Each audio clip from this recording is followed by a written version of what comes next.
Hello and welcome back to my channel, and in today's review we're going to be taking a look at the brand new ThreeZero Transformers Bumblebee Deluxe Scale Optimus Prime. This figure is of course based on the very iconic design of Optimus Prime from the most recent installment into the Transformers movie franchise, that being the Transformers Bumblebee solo movie. This design has very quickly resonated with fans as being potentially one of the best Optimus Prime designs ever to grace the silver screen. In this review, I'll be giving you a very detailed review of the figure himself, as well as comparing him to other ThreeA and ThreeZero deluxe scale products, such as the Bumblebee and ThreeA Blitzwing. The detailing and the sculpt work on this figure is absolutely incredible and perfectly captures the appearance of Optimus Prime from that Bumblebee solo movie, harkening back to the original Generation 1 design, whilst bringing him into the 21st century and giving him a more stylistic and updated design. This figure is probably one of the most complex movie Optimus Prime designs that we've ever had, and I really think that it works amazingly well in this brand new ThreeZero iteration. As you can see, the figure has got some incredible paint applications accompanied by an amazing sculpture, which really does bring out all of the smaller details that perhaps weren't necessarily so apparent on screen. This figure perfectly captures what we saw in the movie when Optimus Prime was battling it out on Cybertron, and in that very brief cameo that we saw when he eventually arrived on Earth to talk to Bumblebee towards the end of the Bumblebee solo movie. This figure honestly has got some of the best detailing that I've ever seen on a ThreeZero/ThreeA product,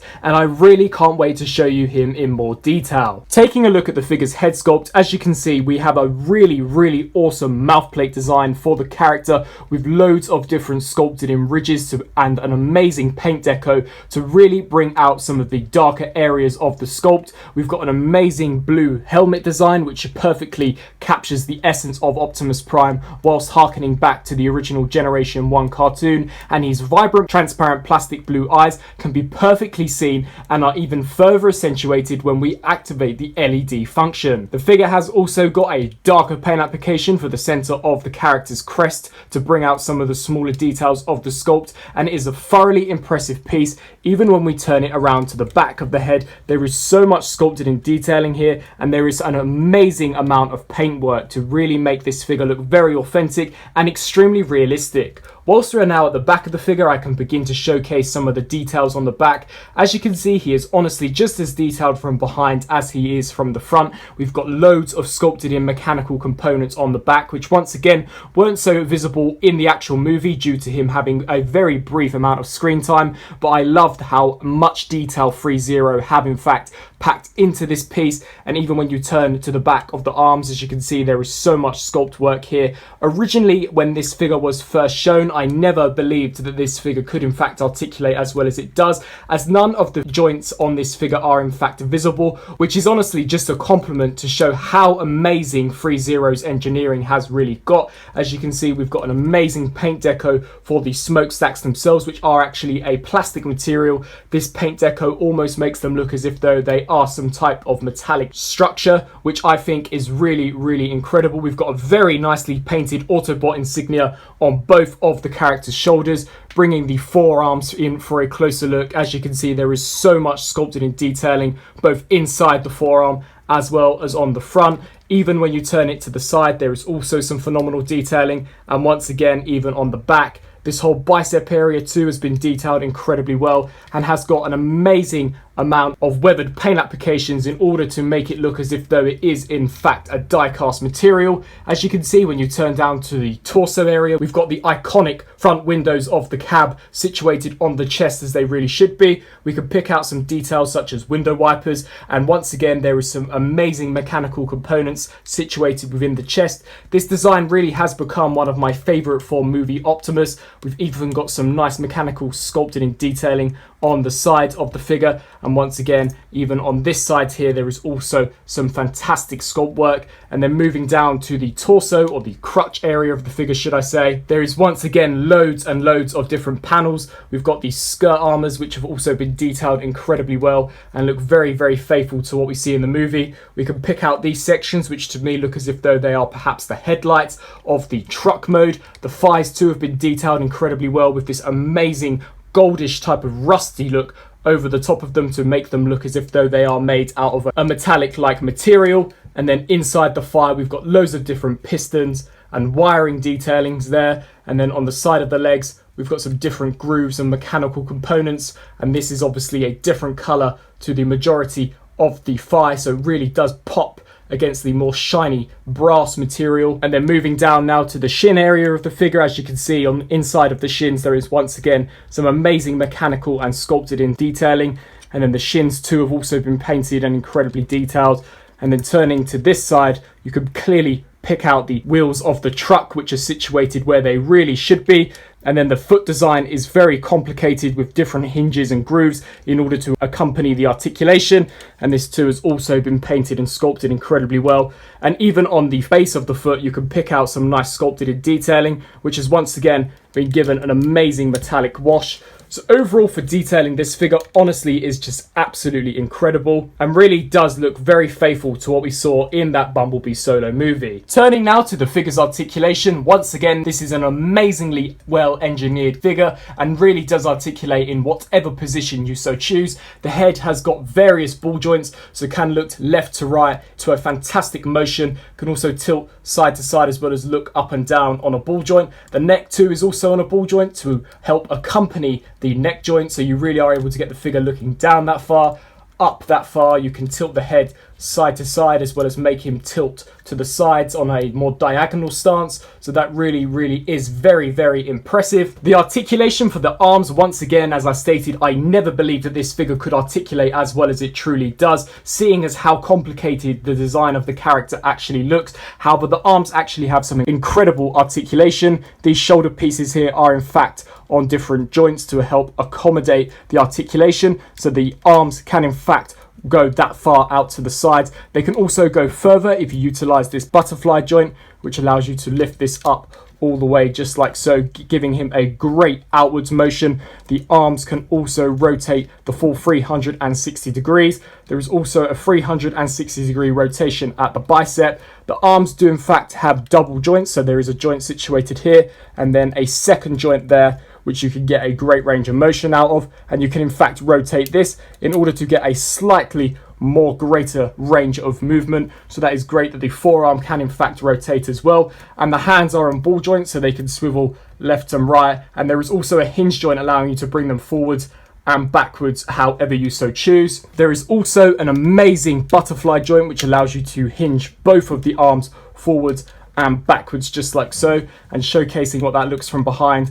As you can see, this too has also been painted really nicely, so definitely doesn't break the sculpt whatsoever and blends very nicely in with the rest of the torso when in fact utilizing this joint. Turning now to what is probably my favorite area of articulation, it is of course the torso section. There is in fact a joint here which allows you to rotate side to side ever so slightly, however allows you to crunch in that far and then crunch back this far. However, there is also a second joint here which allows you to get a greater degree of waist rotation, and there is also a crunch here that when utilized gives you a phenomenal ab crunch, and just showcasing you how that looks from behind. This really is an incredible, well engineered piece. When you do utilize both of these ab crunch joints, as you can see, the spine continuously appears and really does look very organic and very cohesive with the rest of the sculpt.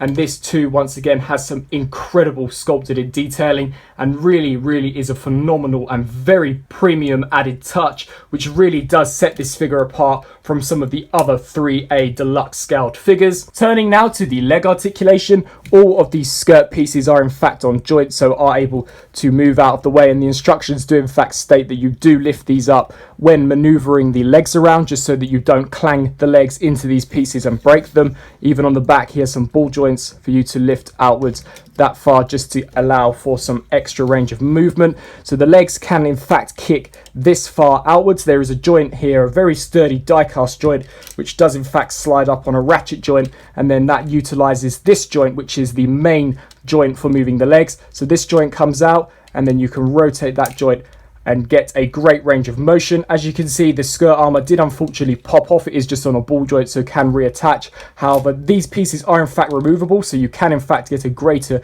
range of motion out of the legs if you detach this skirt piece, or if you're just careful and maneuver it out of the way.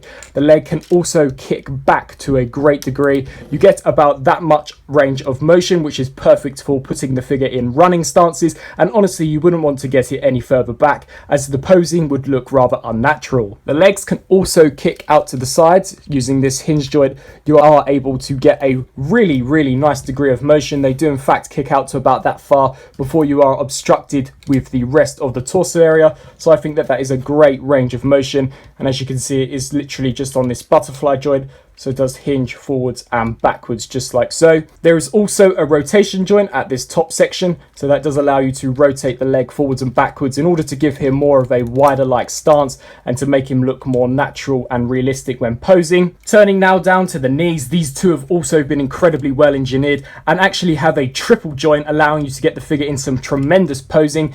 As you can see here, there is one joint there, a second joint here, and then a third joint here, which when all utilized give you an amazing range of motion. And as you can see, I think that the mechanism and the engineering on this is incredible, the way that all this moves cohesively together and nothing bangs or clashes with each other, allowing for minimal paint scratching and maximizing the articulation range. And then finally, turning to the feet of the figure, these are actually quite difficult to maneuver, as I do believe there is a great joint in there. However, it is obstructed by rather the complex design. Much like the ThreeA Bumblebee, there is this small flap here that you just want to lift up so that you get a greater range of motion. This will allow you to pivot the foot forwards that far and then back about that far. You can also use this joint as an ankle rocker joint to get a great degree of motion both left and right. And then finally, this whole joint here is in fact able to lift backwards so that you can in fact move the figure's toes just like so, which is a great piece to move when putting this figure in various running poses. So honestly, in terms of articulation, this figure is just absolutely incredibly posed. I will in fact attach some short show reels showcasing the level of articulation and the poses that you are in fact able to pull this figure off throughout this video, just so that you can really get a sense of how much articulation and how well the joints are all incorporated within the figure. As you can see, I have him in that pose that you see him in when he's about to face off against all of the Decepticons in the Cybertron flashback sequence, and just with the realistic paint deco and the amazing attention to detail accompanied by this amazing articulation, this figure really does look as if though he has just jumped straight out of that scene from the Bumblebee movie. Now, much like all of the ThreeA deluxe scale figures, this ThreeZero Optimus Prime also includes a display base, which is exactly the same as all of the ThreeA figures, only this time it has now been replaced with the ThreeZero logo, and the text is now blue instead of the red like Blitzwing and the yellow like Bumblebee. It functions in exactly the same way, so lifting this joint here will allow you to free up this joint, and then clicking it in will lock it into place. This section here can be extended out on a ratchet joint and then collapsed using this section, and this piece here, which is actually used to clip onto the figure, can be pushed out and relocated for a different posing option. The actual port for inserting the stand has been conceived incredibly well. Just lifting this torso joint outward slightly, you simply just remove this section, which honestly really helps to cover up this port, and then taking the display base, you simply just plug it in just like so, and then taking your display stand, align it up with the port in whatever way you so choose, and there you have your deluxe scale Optimus Prime situated on the display base in a rather static museum-like pose. However, of course, you can use the display base to pull off some really dynamic and movie accurate looking poses. Now, of course, you couldn't have the leader of the Autobots without sporting his iconic blaster that we once again saw in the Bumblebee movie, and once again this also appears to take inspiration from the original Generation 1 design. As you can see, I do believe it to be very faithful to what we see in that Bumblebee solo movie, and this here has been painted incredibly well. As you can see, the majority or the main base color appears to be this very dark black with an amazing metallic wash over the top in order to give it a very realistic dry brushed effect. We've got some super nice detailing, such as the trigger on the handle, as well as this magazine, or I should say clip, which is in fact removable if you do pull it out just like so. It will in fact expose the magazine or clip, which does in fact house a really nicely sculpted in bullet, which has been painted once again superbly well. And this was a feature that they didn't have to include, so it's such a nice attention to detail, and it literally just does insert back into place just like so. So this is really a very phenomenal, very accurate looking blaster. And switching out the hand to one of the trigger fingered hands, simply just by popping it off the ball joint and reinserting the correct hand onto the joint. Here you can of course obtain Optimus wielding the blaster. As you can see, that is the trigger fingered hand, and this does very snugly and very tightly fit into the grooves in the finger. You can get the finger actually holding the trigger, and there we have Optimus wielding his blaster, which looks absolutely incredible. I will go over the hands in more detail after this segment, but I think that this really definitely does complete the look for Optimus and looks amazingly accurate with the figure. And if you actually have him displayed with the gun, it almost looks like that CGI reel that we get, the 360-degree rotation of the actual CGI model used in the movie. And this figure definitely does look as if though he has burst straight off of the screen and into our hands. And as well as a pair of two open triggered hands, we also get this set here, which is of course very open, very exaggerated sprayed out fingers, and these two have been sculpted and detailed incredibly well. One thing that I am noticing is that this hand does in fact have some silver paint apps on the knuckle sections, whereas this one is in fact missing those. It is very subtle on this finger here. However, the other three don't seem to have got the same treatment. However, these are such minute detailing that honestly it doesn't compromise the look whatsoever, and these really do look very awesome and just definitely help up to spice up the posability options. We also get a pair of more relaxed hands, obviously to get the figure in more of a neutral position, and once again these two have also got some nice detailing with the fingers now in a more relaxed position. We also get a pair of fisted hands, which I think are an essential to Transformers characters, as of course they do tend to fight quite often, and these two have been detailed really nicely. And then finally, one of my favourite hands is in fact this signalling hand, which of course we see Optimus pull many poses off with throughout the Bumblebee movie, as well as just in general, as Optimus is consistently commanding the Autobots, and I think that this really does help to pose the figure incredibly well. Demonstrating once again how to pop off the hand, it simply is just pulling off the already inserted off hand, which will in fact expose the ball joint. It's not die cast like Blitzwing or Bumblebee, which I'm not entirely sure how well it will hold up over time. It definitely does appear very sturdy, and the hands are made out of a fairly rubbery type of plastic, so I'm not necessarily too concerned about the durability of this. However, it is definitely something to be cautious of. And then taking the signaling or salute hand, it simply does just pop onto this joint. It is merely just a matter of pushing force and applying force on to pop it onto the ball joint, but once it is on, it does sit in there very snugly, and I really do think that this helps to exaggerate and make all of the poses that you want to put this figure in that extra more realistic, as honestly this is such a great hand to actually have for the figure, as you can have him signaling the Autobots to go to the escape pods on the launch pad, or you can have him in fact in a saluting type pose, which I think is actually probably one of my favorite type of poses that you could get the figure in. So honestly, the posability on this figure is just endless, and the extra expressions in the hands really do help to exaggerate some of those poses. Now turning to a super awesome feature that this figure has, he does in fact have LED illuminated eyes, and these can be activated by pushing this section here, and as you can see they will pulsate and light up a really vibrant blue color. It is coming across as a much darker blue on camera than it actually is in real life. However, I definitely think that this is really movie accurate, and once again adds to the extra sense of realism that these ThreeZero products really do present, and also is fantastic for taking photos of this figure, as it really does bring this character design to life. In terms of actually installing the batteries, you simply just have to remove the top half of the figure's head sculpt, which is easier said than done, but it literally just does come off just like so, and then you can remove the battery pack as well, which contains the membrane for the figure. As you can see here, it is here, the circuit board, and it does take two AG13 batteries and is activated via this switch here and lights up a very luminous blue light